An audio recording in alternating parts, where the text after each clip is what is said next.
ପିଲାମାନେ ଆଜି ଆମେ ତୁମ ଭୌତିକ ବିଜ୍ଞାନ ବହିର ରାସାୟନିକ ପ୍ରତିକ୍ରିୟା ଓ ରାସାୟନିକ ସମୀକରଣ ବିଷୟରେ ତୁମ ପାଇଁ କାମ 1.2କୁ ବୁଝିବା। ଆମେ 2 ପରୀକ୍ଷା ନଳୀରେ କିଛି ପୋଟାସିୟମ ଆୟୋଡାଇଡ୍ର ଜଳୀୟ ଦ୍ରବଣ ଓ ଲେଡ୍ ନାଇଟ୍ରେଟ୍ର ଜଳୀୟ ଦ୍ରବଣ ନେବା। ତତ୍ପରେ ଲେଡ୍ ନାଇଟ୍ରେଟ୍ର ଜଳୀୟ ଦ୍ରବଣକୁ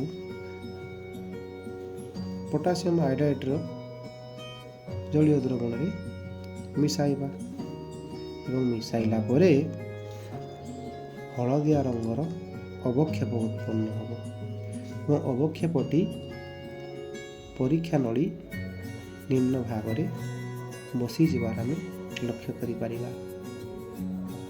ଅବକ୍ଷେପ କହିଲେ ଜଳରେ ଅଦ୍ରବଣୀୟ କଠିନ ପଦାର୍ଥ। ଏହା ଏକ ରଙ୍ଗ ଓ ଅବସ୍ଥାରେ ପରିବର୍ତ୍ତନ ହେଉଥିବା ରାସାୟନିକ ପ୍ରତିକ୍ରିୟା ଅଟେ।